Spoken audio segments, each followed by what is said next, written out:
A graça e a paz do Senhor e Salvador Jesus Cristo. Amém.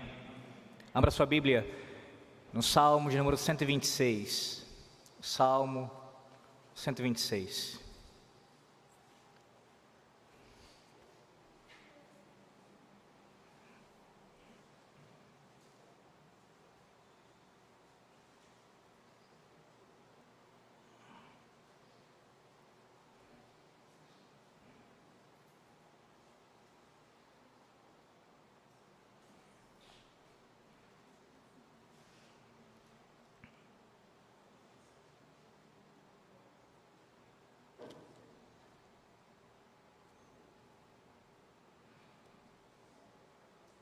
Salmo 126.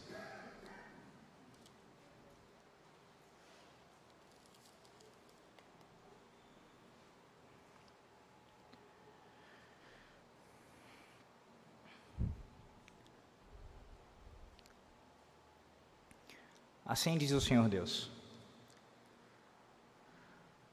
quando o Senhor restaurou a sorte de Sião, ficamos como quem sonha. Então a nossa boca se encheu de riso e a nossa língua de júbilo. Então entre as nações se dizia: grandes coisas o Senhor tem feito por eles. Com efeito, grandes coisas fez o Senhor por nós, por isso estamos alegres. Restaura, Senhor, a nossa sorte, como as torrentes no Neguebe. Os que com lágrimas semeiam, com júbilo ceifarão. Quem sai andando e chorando, enquanto semeia, voltará com júbilo, trazendo os seus feixes. Amém. Oremos mais uma vez. Ó Deus, nós te bendizemos e adoramos ao teu santo nome. Como é maravilhoso, Senhor, nos levantarmos no teu santo dia, com disposição, com devoção, entregue totalmente a Ti, alma e corpo, para prestar a Ti o culto devido ao Senhor, um culto racional, um culto com entendimento, um culto que é prestado pela mediação de Cristo Jesus, o Teu Filho, pois sem essa mediação seria-nos impossível aproximarmos da Tua presença.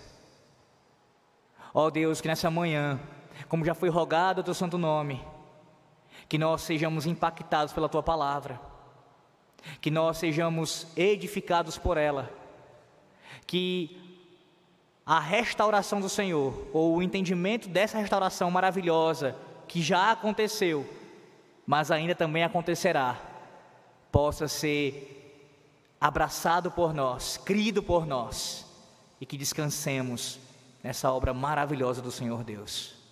Oramos em nome de Jesus. Amém. Você já ouviu a expressão: esses são tempos bons, mas que não voltam nunca mais?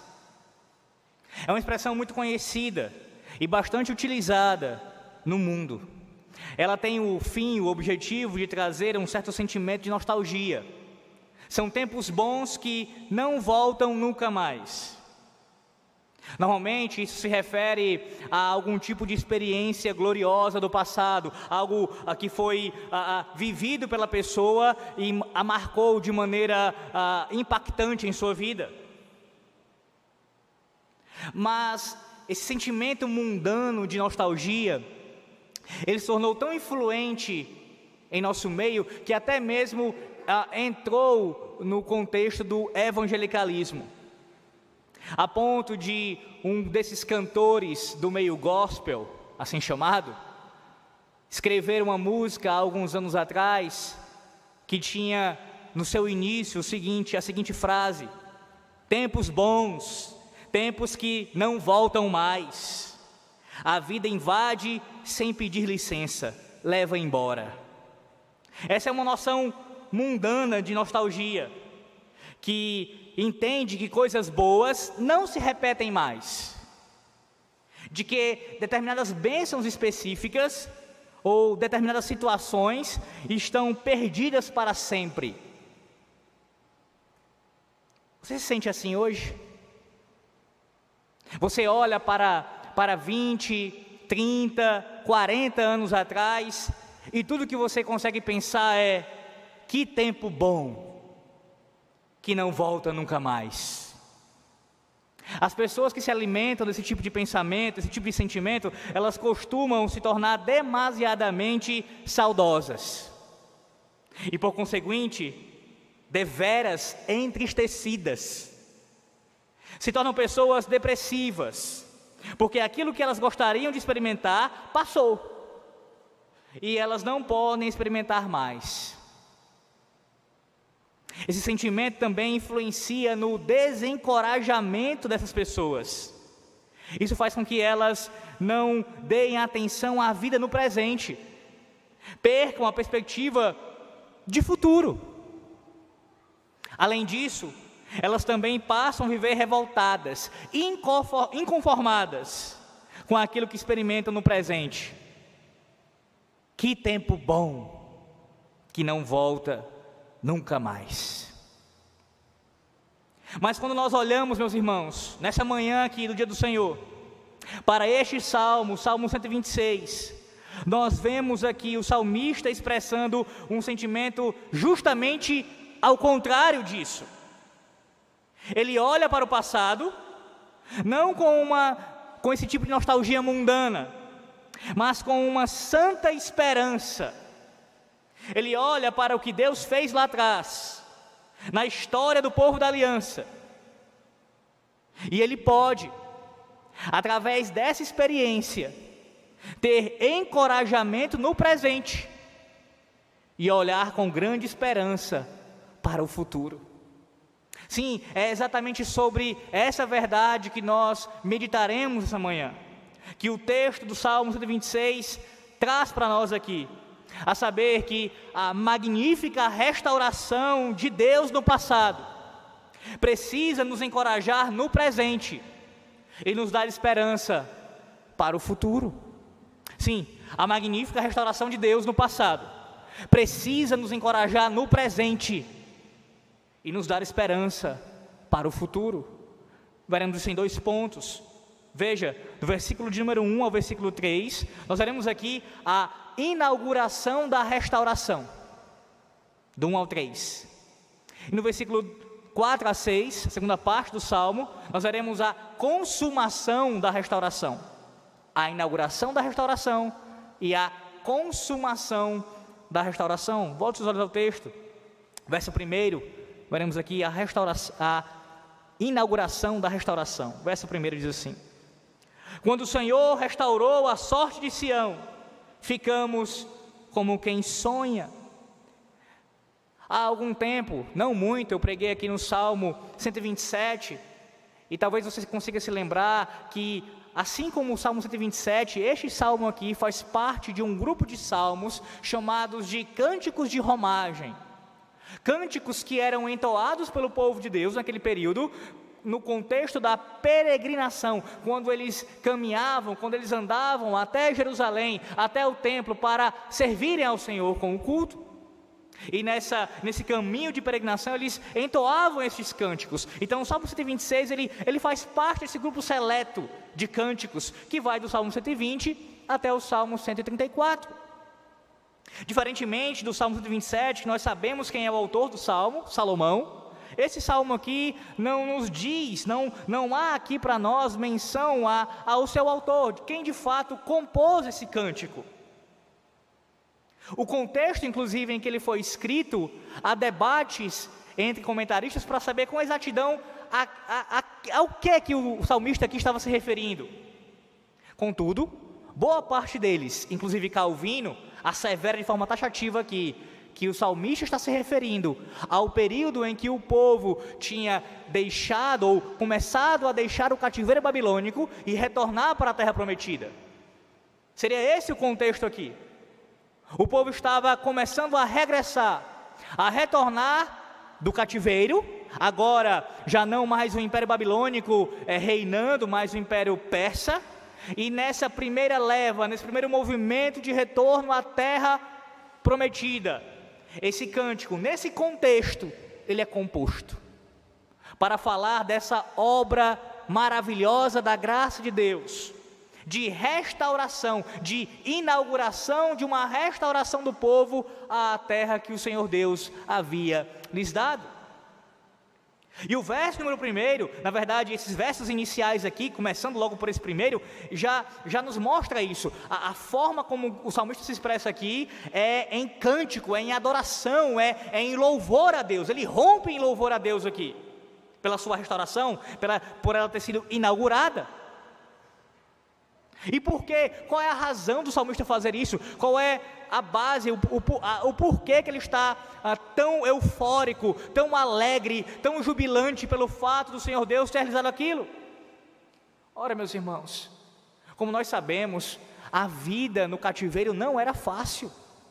Quer ver um exemplo disso? Você pode depois ler, eu vou citar aqui, Lamentações capítulo 5, versículo 4. O texto lá que Jeremias se refere ao contexto do cativeiro, ele diz: a nossa água por dinheiro a bebemos, por preço vem a nossa lenha. Eles tinham que viver num contexto de pagar impostos, de opressão, de estarem cativos numa terra estrangeira. Como não se alegrar, como não se regozijar por tamanha obra de restauração, uma vez que eles estavam naquela situação no cativeiro babilônico? Mas a primeira coisa que nós precisamos perceber aqui nessa manhã, acerca dessa inauguração que o Senhor nos mostra pela sua palavra, que Ele realizou ali, é o agente dessa restauração. Quem é o agente dessa restauração? Quem foi que de fato executou aquela restauração? Ora, se você for para Esdras capítulo 1, do versículo 1 ao versículo 3, você verá ali que Ciro, o rei da Pérsia, foi quem assinou o decreto. Escute, Esdras capítulo 1, versículo 1 ao 3, diz assim: no primeiro ano de Ciro, rei da Pérsia, para que se cumprisse a palavra do Senhor por boca de Jeremias, despertou o Senhor o espírito de Ciro, rei da Pérsia, o qual fez passar pregão por todo o seu reino, como também por escrito, dizendo: assim diz Ciro, rei da Pérsia: o Senhor, Deus dos céus, me deu todos os reinos da terra e me encarregou de lhe edificar uma casa em Jerusalém de Judá. Quem dentre vós é de todo o seu povo, seja seu Deus com ele, e suba a Jerusalém de Judá, e edifique a casa do Senhor, Deus de Israel. Ele é o Deus que habita em Jerusalém. Veja, Ciro foi o homem, o rei ali, que assinou o decreto, que liberou, que autorizou o retorno do povo à sua terra. Foi ele quem fez isso. Então, no primeiro momento, você pode raciocinar dessa forma: quem foi o agente da restauração? Ora, o homem que foi o agente dessa restauração foi Ciro. Mas o próprio texto de Esdras, e aqui especialmente no Salmo 126, mostra quem estava por detrás de Ciro. Quem foi que conduziu a pena de Ciro? Quem estava ali, pela sua providência maravilhosa, regendo todas as circunstâncias? Quem de fato executou o seu decreto eterno? O Deus da aliança. Foi ele quem foi o agente dessa restauração. O salmista atribui toda a glória devida ao nome de Deus nesse salmo aqui. Perceba isso no fato de que durante todo o salmo, o salmista utiliza o nome pactual de Deus. A semelhança do Salmo 125, não há nenhuma outra menção a um outro nome de Deus. Nós sabemos que na revelação do Senhor, na sua palavra, Antigo e Novo Testamento, muitos nomes são usados, são dados para o Senhor. O próprio Senhor assim se intitula. Mas o seu nome mais especial, o seu nome que tem um significado peculiar, bem importante para o todo da revelação, é o seu nome revelado ali nas Escrituras Sagradas, ligado à aliança que ele tem com o seu povo, transliterado de algumas formas diferentes, como Yahvé, por exemplo. É Yahvé, meus irmãos. Yahvé é o agente dessa restauração. O salmista vai falar isso no versículo de número 1, ele volta a repetir isso no verso 2, ele fala no versículo 3, com frequência ele cita o nome pactual do Senhor, como o agente, não Ciro em última instância, mas Yahvé. Yahvé é o agente da restauração. É por causa do decreto de Yahvé que o povo retorna para a sua terra. Perceba a importância disso. Esse mesmo Deus pactual que manda esse povo para o exílio, como ele fez, o mesmo Deus que alertou por meio dos seus profetas que eles permanecessem em seus caminhos, se eles permanecessem em seus caminhos de desobediência, de rebelião contra os mandamentos divinos, eles seriam enviados para o exílio. A mão do Senhor cairia sobre eles, trazendo grande desonra para a igreja do Senhor ali na antiga aliança. E foi justamente o que aconteceu.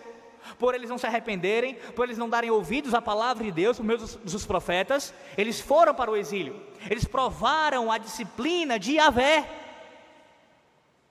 enfrentaram todo tipo de tristeza, todo tipo de desgraça. Mas agora no verso 1, nós temos aqui o mesmo Deus do pacto, que castiga o povo com o exílio, agora restaura o seu povo. Ele o traz de volta, ele o conduz à terra que ele havia prometido e dado àquele povo. E é justamente por causa do relacionamento pactual que ele tem com a sua igreja, que ele não a abandona. Esse é o fundamento, irmãos, do Senhor Deus agir dessa forma. Ele tem um pacto com a sua igreja, com o seu povo, e por causa disso, ele não a abandona. Uma das declarações mais tremendas que o Senhor faz nas Escrituras Sagradas acerca do seu relacionamento com o seu povo é de que o juramento que ele se baseia, ou melhor, que ele baseia o seu pacto, ele fez por si mesmo, em si mesmo, não tendo ninguém superior para jurar, jurou por si mesmo. A sua palavra foi empenhada no que diz respeito ao tratamento, ao cuidado, amor, compaixão e misericórdia para com a sua igreja. Esse é o Deus da aliança, esse é o Deus da igreja, revelado nas páginas do Antigo e Novo Testamento. Esse é o seu Deus, o seu Deus, o seu Deus que jamais lhe abandona. Se você está em Cristo, o seu Deus que jamais esquece de você, o seu Deus que disciplina você com vara, com açoites, de maneira firme, porque você é filho dele. Essa é uma prova do amor dele por você. Não é o que o autor dos Hebreus vai dizer? Se nós porventura estivermos sem disciplina, sem os açoites do Pai, isso é uma demonstração que não somos filhos, mas bastardos. Não estamos em Cristo, não estamos filiados a Deus, se não há disciplina. Mas a disciplina de Deus para conosco é uma demonstração graciosa de que estamos em Cristo, fomos adotados por Deus, e Ele continua cuidando de nós, jamais nos abandonando. Entenda isso nessa manhã de uma vez por todas. Se você é disciplinado pelo Senhor Deus, isso não é uma prova do seu ódio por você, pelo contrário, é porque Ele lhe ama. Se você é tratado por Deus dessa forma, de correção, admoestação, é porque Ele lhe ama, e jamais lhe abandona, jamais esquece de você. Como disse o profeta Isaías, ainda que uma mãe esquecesse do seu filho que cria, imagine você que é mãe, é possível você esquecer do seu filho? Há mães que conseguem esse tipo de barbaridade, esquecem do seu filho. Pois bem, ainda que uma mãe possa esquecer-se do seu filho, Deus jamais esquece dos seus filhos, jamais, jamais, irmãos. Ele é o agente da restauração do seu povo, é Ele quem faz isso.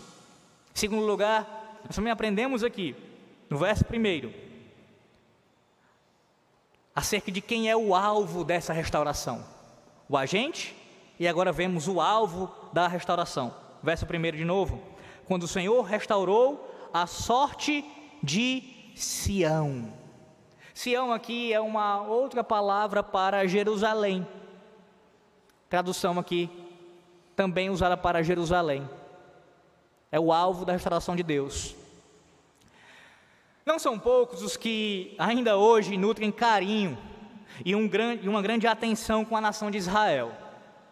De fato, todos nós precisamos nos preocupar com Israel, com Jerusalém. Todos nós devemos orar por eles. Inclusive, como diz a palavra de Deus, e nossos símbolos de fé, eles reverberam essa verdade, que devemos orar pelos eleitos entre os judeus, para que eles sejam convertidos. No entanto, não devemos tratar Israel como se fosse ainda o povo de Deus, simplesmente pela sua etnia.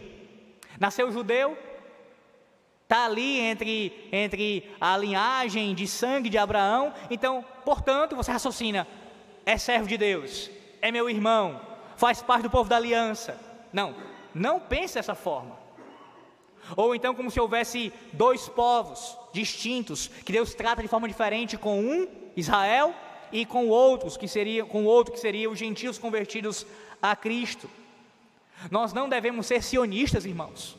Não devemos agir como os dispensacionalistas. Quantos crentes, até mesmo que se dizem reformados, dão uma ênfase demasiada a Israel, de uma forma realmente sionista. Já viu isso nas redes sociais? O indivíduo bota a bandeira do Brasil e de Israel. Sou patriota. E fala de Israel como, sabe, tem uma coisa especial ali em Israel. Sionista. Claro que não estou fazendo aqui a apologia a um ódio puro, como se fosse a raça, nada disso. Longe de nós tal coisa. Mas o contrário disso também deve ser evitado por nós. Colocarmos os judeus numa posição em que eles não estão. Deixa eu ser mais direto com você. Todo judeu precisa se arrepender dos seus pecados e crer em Cristo. Se ele não crer em Cristo, se ele não abraçar a fé verdadeira no Messias, que já veio, ele vai para o inferno, mesmo tendo o sangue de Abraão. Lembre-se de Hebreus capítulo 12, do versículo 22 ao 24, onde claramente é dito que a igreja já chegou a Sião. Vemos a relação entre Sião do Antigo Testamento e a igreja do Novo Testamento. O texto de Hebreus diz que já chegamos à cidade de Deus. Quando a gente canta esse salmo aqui no culto, Salmo 126, ou em nossos lares, no culto doméstico, nós não estamos falando de uma restauração daquela cidade de Jerusalém, cheia de conflitos, lá no Oriente Médio. Nós cantamos com a realidade da nova aliança, sabendo que o salmo refere-se à cidade que já chegamos. Nós somos essa cidade, nós somos essa Sião, a igreja do Senhor Jesus Cristo, espalhada em todos os lugares da terra, é a Sião restaurada pelo Deus da aliança. Nós somos Sião. E veja o quanto isso é confortador, pois isso nos assevera que o Deus da aliança tem cuidado com o seu povo, tanto corporativamente, isto é, as portas do inferno não prevalecerão contra a igreja do Senhor, quanto individualmente. Somos os blocos que compõem esse grande edifício chamado Igreja de Cristo, Sião, cidade de Deus. O Senhor cuida do seu povo, porque o seu povo, Sião, é alvo da sua restauração. Você é alvo da restauração de Deus, individual e corporativamente. Mas além de nós vermos aqui o salmista falando sobre o agente da restauração e também do alvo dessa restauração, ele nos fala acerca dos efeitos dessa restauração. Os efeitos, vejam aqui os efeitos. Primeiro deles, parte B do verso 1. Depois ele expressar aqui, romper em louvor, quando o Senhor restaurou a sorte de Sião, ele diz: ficamos como quem sonha. O primeiro efeito é a sensação de estar maravilhado. O primeiro efeito da restauração que o Senhor Deus proporciona a Sião, a nós, é uma sensação de estarmos maravilhados. Você já ficou assim? Como quem sonha? Já experimentou algo que parecia ser um sonho acontecendo na sua vida? Algo que a probabilidade de acontecer era tão difícil, que quando ela aconteceu, essa foi a sua sensação? É exatamente o que o salmista está falando aqui. Ele está dizendo o seguinte: a situação era tão contrária, tão adversa, no contexto do cativeiro, que humanamente falando, era impossível haver algum tipo de restauração. E quando essa restauração começou a ser inaugurada pela obra de Yahvé, e eles começaram a presenciar aquilo, a ver acontecer aquilo, o povo voltar, o Senhor cumprir as suas promessas, eles ficaram como se estivessem sonhando. Como se fosse: eu não estou acreditando, eu não consigo acreditar no que eu estou vendo. Você já ficou assim? Eu poderia falar acerca de várias coisas na minha vida que eu já fiquei assim. Várias. Casamento, nascimento da filha, muitas coisas, que quando você presencia aquilo, quando você lida com aquela realidade, parece um sonho. Mas para citar apenas uma delas, foi assim que eu me senti quando eu cheguei há 6 anos no seminário presbiteriano. Andar ali naqueles corredores, por aquelas salas de aula, andar até para buscar água, porque eu tinha que sair do alojamento para ir até a entrada onde ficava a água. Tudo aquilo era, especialmente em alguns momentos, uma sensação de como quem sonha. Eu não acredito que estou aqui, que Deus me trouxe a esse lugar, que Deus por sua graça me trouxe a oportunidade de estudar num lugar tão preparado para ensinar, para contribuir no meu ministério. É uma sensação maravilhosa. Você sabe como é, não sabe? Quando algo acontece na sua vida que você, por mais que desejasse que acontecesse, mas era tão difícil que acontecesse, que quando acontece, parece um sonho. Quanto mais, irmãos, quando se refere à restauração de Deus, à obra da graça de Deus no meio do seu povo. Antes cabisbaixos, sem esperança, agora sonhando acordados com o que Deus estava fazendo no meio deles. Esse é o primeiro efeito aqui da restauração: estar maravilhado, sem palavras. O segundo efeito é visto no verso 2. Nós vemos aqui o salmista falando de uma alegria fora do comum. Veja, então a nossa boca se encheu de riso, Essa alegria tomou conta daqueles que antes tinham como realidade o constante pranto, cuja alma era tomada de tristeza. Agora eles não estão somente maravilhados, mas também extremamente alegres. Eles estão, como diz o adágio popular, rindo à toa, muito alegres. Esse é o segundo efeito. O terceiro efeito é a adoração ao Deus da aliança. Veja ainda no verso 2: e a nossa língua de júbilo. Então entre as nações se dizia: grandes coisas o Senhor tem feito por eles.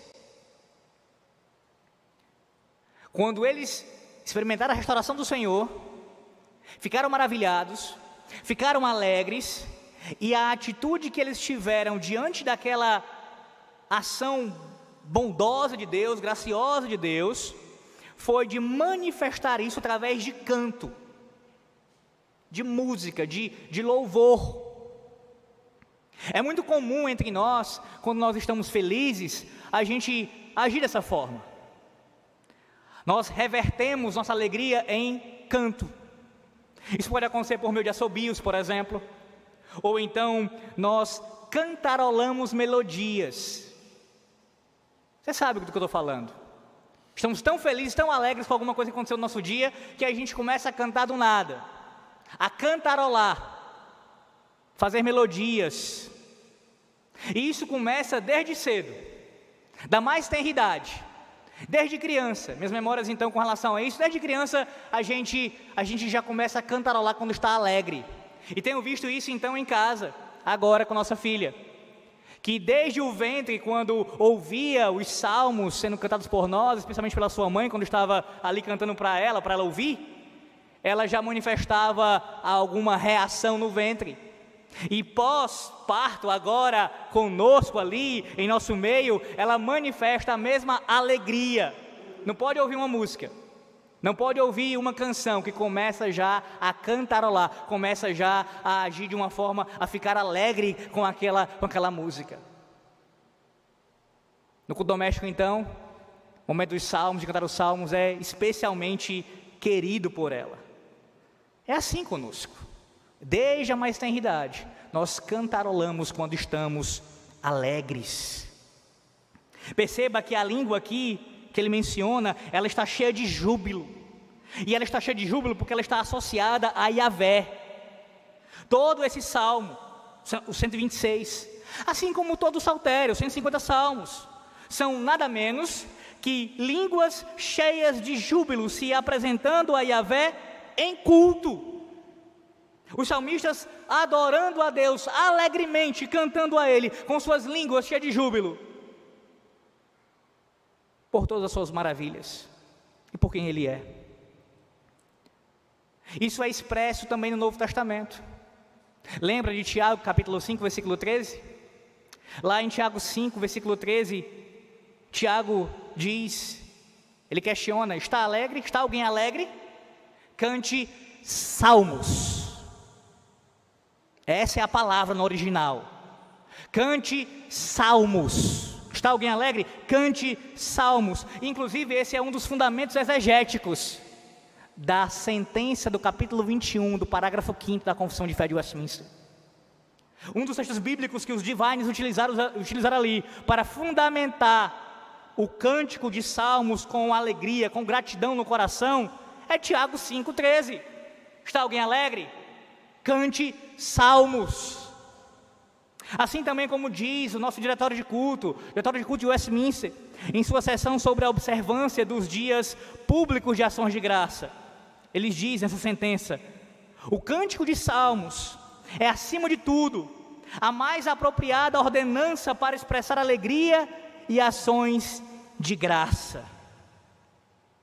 Calvino tratava o cântico dos salmos como uma das marcas, uma das características ali que compõem a verdadeira piedade cristã, com a pregação da palavra, os sacramentos. Cantar salmos contribui, influencia na nossa piedade, formata a nossa piedade. E aí você tem a resposta, pelo menos uma delas, porque as igrejas de forma geral estão tão distantes de um comportamento piedoso. Quando cantam salmos, não digo nem exclusivamente, quando cantam algum salmo durante um ano inteiro.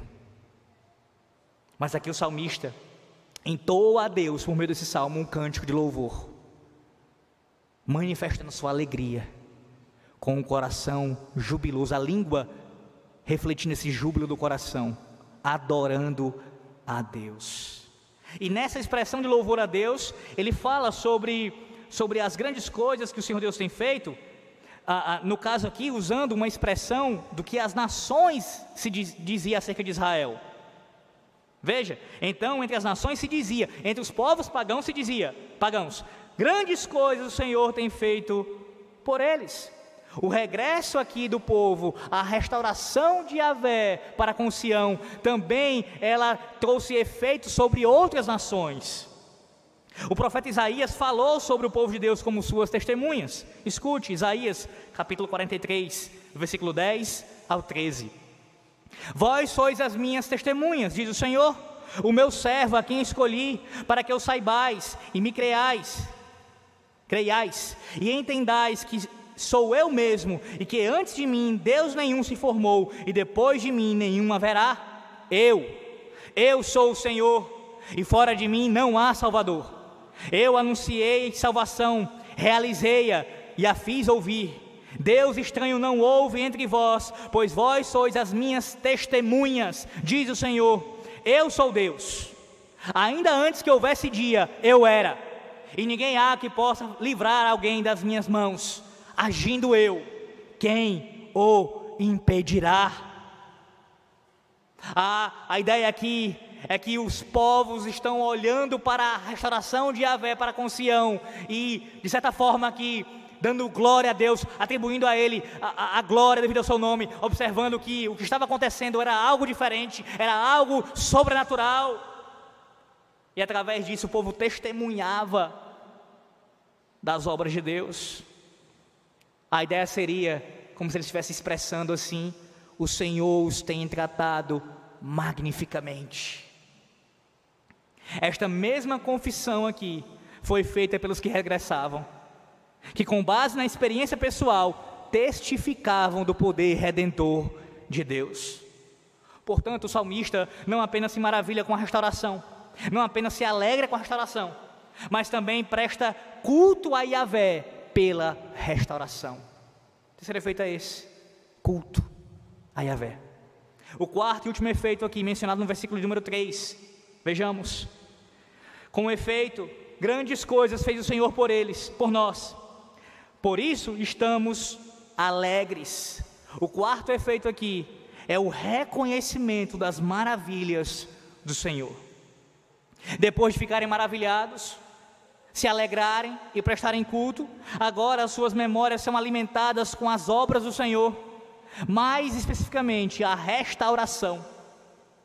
E esse conhecimento aqui não é apenas algo intelectual, encerrado em suas mentes, mas uma memória vívida de algo que realmente aconteceu. Eles estavam experimentando uma realidade e reconheciam isso, atribuindo a Deus toda a glória. Oh, meus irmãos, nós crentes na nova aliança temos ainda mais motivos do que eles, do que o salmista aqui, para dizer essas mesmas palavras. Sim, nós podemos dizer que Sião foi restaurada pelo Senhor. Yahvé restaurou a nossa sorte. Andávamos desgarrados, como ovelhas que não têm pastor, levados por todo o vento de doutrina, nas garras de Satanás, mas agora fomos restaurados pelo Senhor através de Cristo. Toda aquela restauração, tanto a que Deus proporcionou lá do Egito, tirando o seu povo com mão forte, e essa daqui, quando Ele tirou o seu povo lá da Babilônia, lá do Império Persa, apontavam para a grande, tremenda, maravilhosa, incomparável restauração que Ele proporcionou a cada um de nós. Aqueles que creem no seu nome, aqueles que temem a Ele. Que restauração! Que restauração! Percebe então aqui que não há motivo para tristeza diante disso, nem de desespero. Sabe por quê? Porque nós olhamos para as obras de Deus no passado, o que Ele realizou no passado, de forma magnífica, e isso nos dá encorajamento no presente e esperança para o futuro. Esse salmo aqui nos confronta intimamente, de maneira pessoal, direta ao nosso ser. Você que está em Cristo, são esses os efeitos que você tem experimentado? Você tem a sua salvação em Cristo como se fosse um sonho? Maravilhado com o que Deus fez na sua vida? É assim que você olha para a sua salvação, para essa restauração que Deus fez na sua vida? Eu dei aqui o exemplo com relação a ir para um seminário, mas o que é isso? O que são os nossos matrimônios? O que são nossos filhos? Por mais que amemos tudo isso, o que são cada uma dessas coisas comparadas à obra da reconciliação na cruz do Calvário? Se ficamos maravilhados, se ficamos extasiados, se nós ficamos como quem sonha diante de coisas terrenas que acontecem conosco, coisas maravilhosas, quanto mais deveríamos ficar com o que Deus operou em nossas vidas através de Cristo Jesus, como quem sonha. deveria ser a reação da nossa alma. Porque era um pesadelo, irmãos, muito real. Condenação eterna era o nosso destino. Nós tínhamos tudo, estávamos certos de ir para o inferno, mas Deus nos restaurou. Portanto, eu pergunto a você mais uma vez essa manhã, é com esse maravilhar, é com essa atitude de se maravilhar que você tem diante da obra de Yahvé, que restaurou você? Pecador imundo, que o faz sentar à sua mesa e tem comunhão com você a cada administração do sacramento da ceia do Senhor. Nós também que a alegria, ela caracteriza o salmista, e não é uma alegria mundana, e sim a virtude do fruto do Espírito. Como é você quanto a isso? Você é alguém que vive amargurado? Que vive reclamando? Irmãos, há uma contradição. Toda vez que nós agimos assim, e isso se torna uma marca em nossas vidas, de murmurar, de sempre ficar reclamando das circunstâncias, nos queixando de Deus, porque é isso que estamos fazendo, quebrando o terceiro mandamento, contra a sua providência.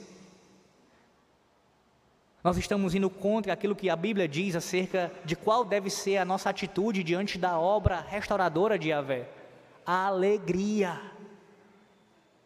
Lá em nossa congregação, como os irmãos sabem, eu tenho exposto a Epístola aos Filipenses, e esse é um tema que permeia toda aquela epístola, do começo ao fim. Paulo por várias vezes vai falar sobre a importância de nós nos regozijarmos em Cristo, seja qual for a circunstância. E lembre-se que ele estava preso, e a ordem é: se alegrem. O salmista nessa manhã aqui nos lembra disso também. Olhe para o que Deus fez no passado, olhe para a restauração que Deus proporcionou na sua vida, a grande e terrível e maravilhosa obra de salvação, e se alegre nisso. Se alegre nisso. Esse é um dos efeitos que você deve produzir na sua vida.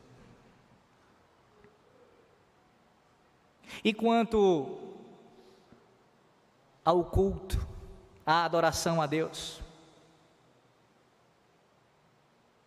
fomos resgatados por Ele do tremedal de lama, e Ele nos conduz à sua presença para adorá-lo.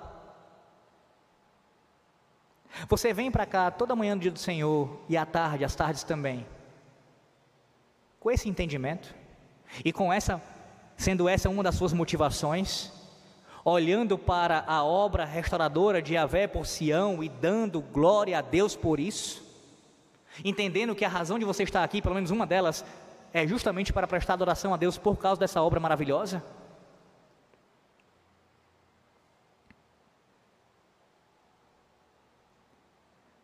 Os nossos pais no passado, os reformadores, diziam: quem tem por pai a Deus, terá por mãe a igreja. Não, isso não tem nada de papista. Nada de papista. Significa simplesmente o seguinte: se você de fato é convertido a Cristo, você vai querer congregar na igreja do Senhor Jesus Cristo. É outra contradição. Professa a fé, se diz servo do Senhor, mas não tem prazer em congregar, não tem prazer em adorar o Senhor, no seu santo dia, com o seu santo povo, em santa assembleia. Quando vem é só pela mera obrigação. Alguém de fato convertido a Cristo não vai tolerar ficar em casa no dia do Senhor, a não ser que haja motivo legítimo, sempre mencionando isso, quando há uma impossibilidade, mas por qualquer motivo ficar em casa, assistindo televisão, de pernas para o ar. Isso vai incomodar você. Se você está em Cristo, isso vai incomodar você.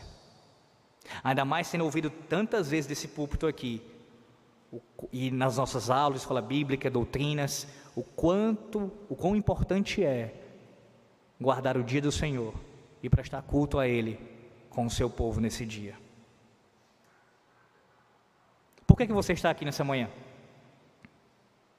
Você está grato pela restauração? Ou é apenas mais um exercício que você tem que fazer? Por último, de fato, você reconhece isto?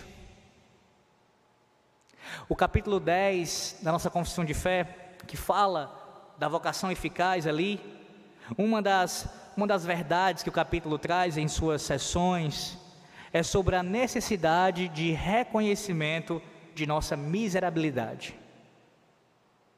Nós entendemos quem somos e o que nós merecemos. A gente tem que entender isso. Quem somos? Pecadores, destituídos da glória de Deus. Merecemos o quê? O inferno. Mas aqueles de nós que provaram a salvação, a restauração de Yahvé, estão convertidos agora, vendo onde estavam e o que experimentariam se não tivessem arrependido, devem viver toda a sua vida de gratidão a Deus, reconhecendo como um efeito dessa obra o que Deus fez por ele. Você reconhece? Não adianta apenas falar isso, expressar isso de boca, tem que demonstrar com a vida. Se você se considera uma pessoa boa aqui nessa manhã, pode ter certeza que isso é fruto das suas próprias comparações entre você e pessoas piores do que você, porque é essa a nossa atitude comumente. Nós nos comparamos com outros e dizemos: eu não sou tão ruim quanto ele, eu não sou tão pecador quanto aquele irmão, quanto aquela irmã, olha como ele fala, como ele se expressa, olha como ele vive de uma maneira muito mais pecaminosa do que eu. Se você se tem por bom, observando, se comparando a outros, você está completamente errado, porque o padrão para qualquer homem não é o nosso semelhante, não é o nosso próximo, mas aquele de quem nós somos feitos imagem e semelhança. Ele é perfeito, ele é perfeito. É olhando para o nosso real estado e vendo a obra que Yahvé fez por nós, que podemos exclamar como salmista: de fato, grandes coisas tem Ele feito por nós. Você pode dizer isso nessa manhã? Você pode falar isso nessa manhã? De fato, grandes coisas tem Ele feito por nós, por você, pela sua família, por esta igreja. Quantas bênçãos poderíamos contar, hein, irmãos, pelo que Deus tem feito por nós. Mas além de nós aprendermos com o salmista acerca da inauguração da restauração, nós também vemos aqui essa restauração consumada, versos 4 até o verso 6. Verso 4 diz assim: restaura, Senhor, a nossa sorte, como as torrentes no Neguebe. A primeira coisa que nós observamos aqui é a discrepância que existe entre essa sentença do salmista e o que ele acabou de falar. No primeiro bloco aqui do Salmo 126, especialmente o verso 3, ele disse no verso 3: com efeito, grandes coisas fez o Senhor por nós, por isso estamos alegres. Aí no verso 4 ele vai dizer: restaura, Senhor, a nossa sorte. O verso 3 aqui fala que o povo se encontra alegre no presente, porque Deus restaurou a sorte. Contudo, no verso 4, o salmista clama para que o Senhor restaure a sorte. E a pergunta é: se você está alegre, salmista, por que pede a Deus por restauração? Ora, a explicação aqui é simples. O salmista, ele roga que aconteça uma restauração mais plena para os cativos de Israel, de modo que haja mais um ajuntamento dos que ainda se encontram dispersos no exílio. Ou seja, ainda havia problemas, tais como a convivência com povos que tinham tomado a terra. Lembra do contexto? Eles começaram a regressar da Pérsia ali, agora para a terra prometida. Tinha se passado um longo período de anos, e outros povos, esse foi um dos problemas, tinham tomado aquela terra, a terra que era deles, estavam ali, vivendo ali. Então eles começaram a experimentar essa restauração, ela foi inaugurada, mas ainda haviam situações, problemas ali, que eles tinham que lidar. Por isso, verso 4, o salmista fala isso, ele está clamando a Deus pela consumação da restauração. para que ela continue e seja consumada. E uma das razões, por causa desses povos que estavam agora ali naquela terra. Além disso, também eles tinham que continuar pagando impostos aos persas. Eles não podiam ter o seu próprio rei até aquele momento. Tinham que ter ali um governante designado pelos persas. E fora os que ainda haviam ficado no cativeiro, ainda iriam regressar. Então é por isso que ele clama por restauração ainda, para que ela se consuma. O que você precisa ter em mente? A restauração já havia iniciado, mas ainda não consumado. Aprendemos aqui que a alegria do salmista pela restauração do passado não isenta de dificuldades no presente. Por isso o salmista roga por restauração. Veja, essa é uma das verdades desse verso 4. A restauração que Deus tinha proporcionado no passado e dado tanta alegria ao salmista, não isenta de problemas no presente. Ou seja, o que Deus já fez por nós em Cristo, grandes coisas fez o Senhor Deus por nós, isso não isenta de nós enfrentarmos problemas, mesmo após termos experimentado tamanha restauração. Até a volta de Cristo, isto é, até a consumação de todas as coisas, nós continuaremos ainda enfrentando dificuldades. É a mesma realidade aqui, expressa nessas palavras do salmista. A segunda coisa que nós aprendemos é que o salmista aqui, assim como nos versos 1 a 3, ele agora recorre ao agente da restauração, o Senhor. Na primeira parte do salmo, ele exalta a Yahvé com grande júbilo. Agora, na segunda parte, ele muda o tom para uma petição, como uma oração aqui. E o que o impulsiona nessa oração, o fundamento dessa oração, é que Deus fez coisas maravilhosas por ele, ou no caso por eles, por Sião, no passado. O salmista olha para aquela realidade e diz: porque o Senhor já fez isso, porque o Senhor já começou a restaurar, continua restaurando, continua ali operando o Senhor em nosso meio, consuma a tua obra. Percebe aqui o porquê do sentimento mundano de nostalgia não ter lugar na vida do cristão? Percebe o porquê dessa ideia de tempo bom não volta mais? Não é uma ideia que não tem nada de bíblica. Se já experimentamos a restauração de Yahvé no passado, temos razão de esperar que outras restaurações se repitam. E alicerçado nessa certeza que o salmista eleva a sua oração ao mesmo agente da restauração no passado. Diferentemente do que dizem as pessoas que olham para o passado de forma nostálgica e dizem isso não mais acontece, nós que estamos em Cristo olhamos para o passado, vemos o que Deus já fez e isso não nos leva a esse sentimento de isso não volta. Pelo contrário, o que Ele já operou no passado, Ele ainda, isso nos mostra, isso nos evidencia e serve como base para crermos que Ele vai operar muito mais no futuro, muito mais. Logo não precisamos ter esse sentimento de nostalgia nesse sentido, mas olhar para o passado e nos encorajar no presente e dar esperança para o futuro.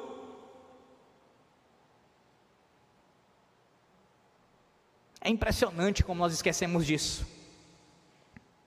É como se toda lembrança do agente aqui, do Senhor, que é o agente, ela desaparecesse. Esquecemos que Ele continua sendo o mesmo Deus misericordioso, o mesmo Deus fiel às suas promessas, o mesmo Deus fiel à sua aliança. Nós esquecemos disso por vezes. Quando nos encontramos na situação do salmista, de dificuldades, mesmo já tendo um testemunho do passado, que Deus fez por nós olhamos para elas, e no lugar de, com fé, acreditarmos numa continuada restauração e que será consumada, a gente esquece do que Deus fez, e pecamos contra o Senhor. Talvez a demonstração, melhor dizendo, de cuidado do Senhor para com a sua vida, não seja aquilo que o seu coração pecaminoso, enganoso almeja. Talvez você fale como o povo no tempo de Malaquias. O Senhor fala que os tem amado e eles questionam: em que tu tem nos amado? Em que o Senhor tem nos amado? Questionando o próprio amor de Deus. E o Senhor prova o seu amor pela eleição do seu povo. E nós questionamos a Deus dessa forma muitas vezes. Em que eu tenho visto experimentar a restauração de Deus? No que? No que? Talvez porque você não experimentou algo específico que você queria que Deus fizesse por você. Aquela coisa específica, Deus não fez. E aí você questiona, como se Deus não tivesse já feito e continua fazendo e ainda fará por você. O fato é, irmãos, que a palavra de Deus, ela não falha. Yahvé é o único agente da nossa restauração, e Ele deve ser a única fonte para a qual nós corremos quando precisamos de socorro. Talvez você esteja passando por várias dificuldades, e eu não sei qual porta você tem corrido, batendo. Mas o Salmo 126 lhe instrui nessa manhã. Aquele que lhe deu uma maravilhosa restauração no passado, por meio de Cristo, é o mesmo que continua cuidando de você agora e para todo sempre. Vá a Ele, eleve a sua voz aos seus santos ouvidos, que os seus clamores cheguem à sua presença, e o mesmo Deus que restaurou no passado, restaura agora.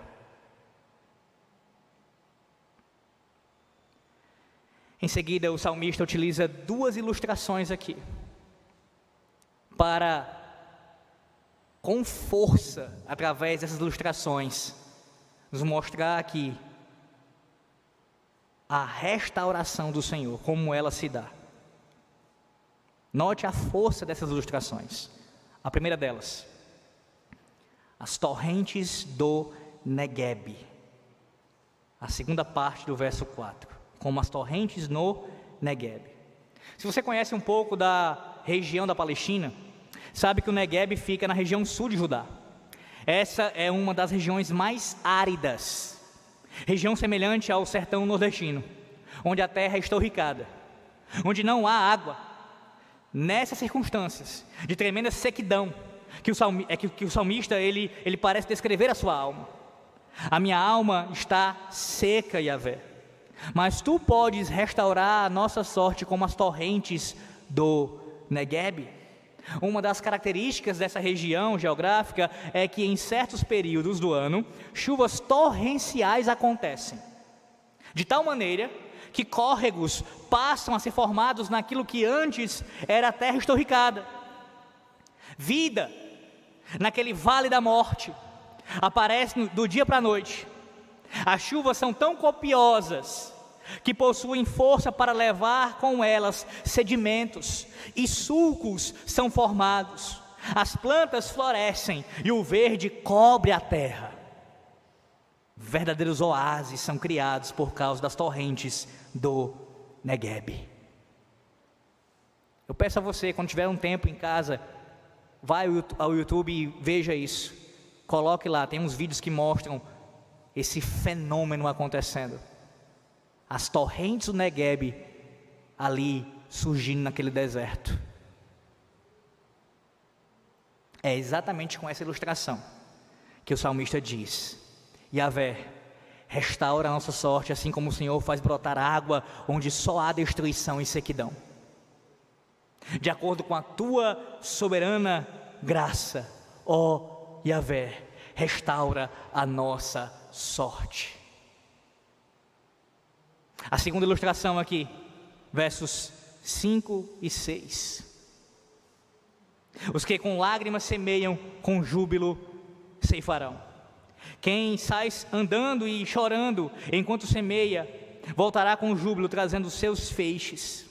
A segunda ilustração aqui, irmãos, ela é de natureza campestre, voltada para a agricultura. A ideia de plantação e colheita. É o tipo de ilustração bastante utilizada pelo nosso Senhor Jesus Cristo em suas parábolas. Os versículos aqui 5 e 6, eles meio que se complementam. A ideia que temos aqui é daqueles que de fato laboram no campo. À primeira vista, esses versos 5 e 6 podem parecer um prato cheio para o falso evangelho da prosperidade. Afinal de contas, haverá uma ceifa aqui. Está vendo? Aqueles que plantam, certamente colherão. Então, se você plantar tanto, você vai colher tanto.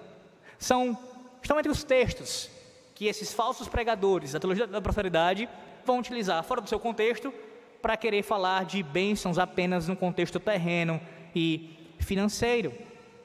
Mas perceba que o processo aqui, para que essa bonança aconteça, para que ele experimente a consumação da restauração, não é nada prazeroso, o processo. Os agricultores, eles precisam limpar o terreno, arar o solo, semear, remover as ervas daninhas e cuidar das plantações. Não é uma ocupação para preguiçosos. Assim como eu preguei no Salmo 127, os irmãos devem lembrar disso. O Salmo 127 proclama aqui o cuidado de Deus, a sua benevolência para com o seu povo, que Ele protege, que Ele sustenta, mas em nenhum momento o salmista ali, no caso Salomão, no Salmo 127, ele abre espaço para a leniência, para que nós possamos viver de uma forma preguiçosa e só esperando Deus nos entregar as coisas. Não, o trabalho está ali também sendo mencionado, da mesma forma que a ceifa virá, a colheita acontecerá, todavia há trabalho. Nesse processo de restauração de Yahvé, há labuta, há cansaço, há envolvimento com a obra de Deus. Eles seriam ali, no caso, naquele contexto do Salmo, que trabalhar para lutarem por sua terra, deveriam lutar para a reconstrução do templo acontecer, como aconteceu posteriormente, deveriam lutar, trabalhar na reconstrução dos muros, envolvia trabalho. Deus não iria simplesmente ali com uma só palavra reerguer, restaurar todas as coisas de Jerusalém. Não, Ele faria isso por meio dos seus agentes ali, os secundários. É essa a ideia aqui de semear e colher. A promessa é em meio a suor e lágrimas. É assim, semeando com suor e lágrimas em Yahvé, e pelo poder de Yahvé, que eles trarão seus feixes, ou seja, uma grande colheita, em grande quantidade. Note as duas ilustrações. A primeira, que trata das torrentes do Negueb, envolve alguns aspectos peculiares, particulares. O que é que o homem faz nisso? Nada. O Senhor manda a chuva, as chuvas torrenciais, e pela sua providência, rega a terra e faz brotar ali o verde. Além disso, além de não ter nenhuma participação humana nesse processo, temos também a característica ali de algo acontecendo de maneira que irrompe de forma inesperada. Deus faz isso, quando se menos espera, vem as chuvas, rega a terra, e Negueb, aquela região ali, começa a florescer, pela ação de Deus, inesperadamente. O salmista ora nesse salmo aqui, nesse cântico, trazendo essa alusão, que Deus irrompa com a sua restauração para com o seu povo, para com Sião, de maneira direta, inesperada e poderosa. Mas também ele menciona com a segunda ilustração que nesse processo de restauração o povo vai se empenhar para trabalhar. O povo vai se empenhar para a restauração acontecer, vai semear com lágrimas, vai sofrer. Vai sofrer.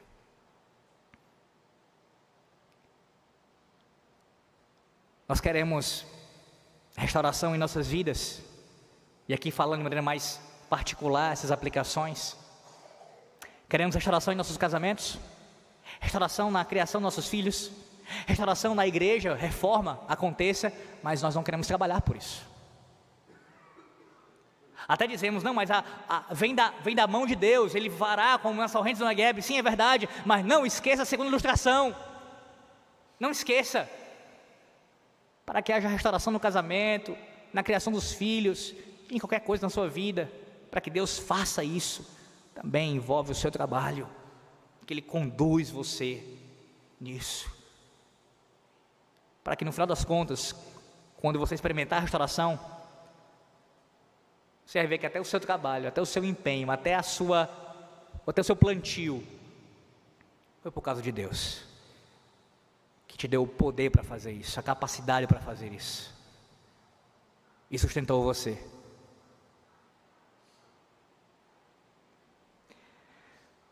Concluímos, meus irmãos, lembrando que não existe outra pessoa em que podemos ver isso melhor do que em Cristo. Ele experimentou isso quando esteve aqui. Por exemplo, o seu choro na morte de Lázaro, o lamento por Jerusalém. Ele é aquele que semeou em lágrimas, mas ele ceifou os seus feixes com grande júbilo. Em Cristo temos o cumprimento desse Salmo 126. Na restauração consumada de Yahvé, temos tudo o que precisamos em Cristo, por causa de Cristo. Por último, quem bebe desse encorajamento aqui é Sião, é a igreja de Cristo. Se você está em Cristo nessa manhã, esse salmo é seu. Você pode e deve cantar esse salmo em casa e no culto solene com essa perspectiva: você foi restaurado, Deus agiu em seu favor, a seu favor, Ele fez isso por você em Cristo. Então, se você não cantava esse salmo assim antes, que a partir de hoje você o cante com esse entendimento, com essa luz do Evangelho no Salmo 126, e você possa cantar com essa perspectiva na nova aliança: eu fui restaurado por Deus. Contudo, se você não está em Cristo, nada disso é para você, nada disso. Você não faz parte de Sião. Na verdade, as portas de Sião estão fechadas para você. Lembra do que foi lido aqui na leitura sequenciada do Novo Testamento, em Apocalipse capítulo 21? Que não herdarão o reino dos céus. Ali uma lista não exaustiva, mas que simplifica ali, que exemplifica aqueles que não herdarão o reino dos céus. Todos aqueles que não creem em Cristo, todos aqueles que não servem ao Senhor, todos aqueles que não descansam na sua obra bendita, que não experimentaram a restauração de Yahvé, estão de fora de Sião. E os únicos feixes que você vai colher são aqueles que estão separados para você no lago de fogo e enxofre. Portanto, se arrependa. Se arrependa hoje e creia em Cristo. Confesse-o como seu Senhor e Salvador, urgentemente. Urgentemente. Essa nostalgia que nós sentimos muitas vezes, todos nós, em uma maior ou menor medida, a gente já teve que lidar com isso, ou ainda lida com isso. Olhamos para alguma coisa no passado que aconteceu conosco, alguma coisa positiva, e ficamos com esse sentimento. Seria tão bom que se aquilo se repetisse novamente. Seria tão bom eu viver aquilo de novo. E às vezes, mesmo crentes olham para essas coisas do passado, coisas até que foram pecaminosas cometidas por eles, e sentem algum regozijo, algum prazer naquele pecado cometido no passado. A palavra do Senhor Deus lhe lembra nessa manhã: não faça isso, não faça isso.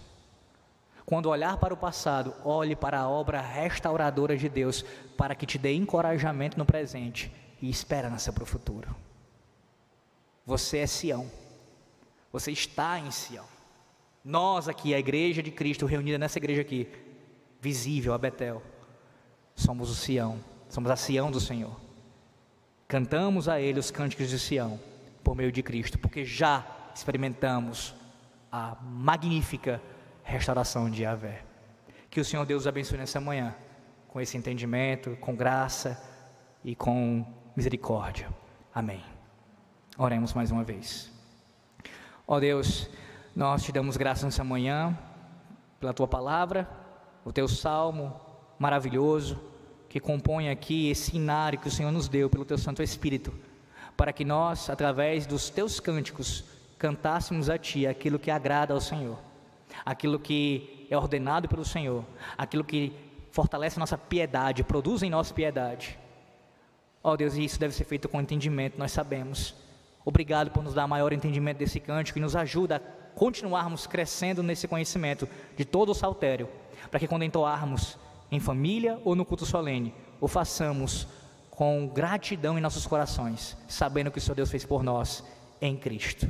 Oramos a Ti, pedindo a Tua bênção sobre o Teu povo, para que nós olhemos sempre para a Tua magnífica obra no passado, nos dando encorajamento no presente e olhando para o futuro com esperança, pois o Senhor já iniciou a Tua restauração, mas ainda a consumará de uma vez por todas. Cremos nisso, em nome de Jesus. Amém.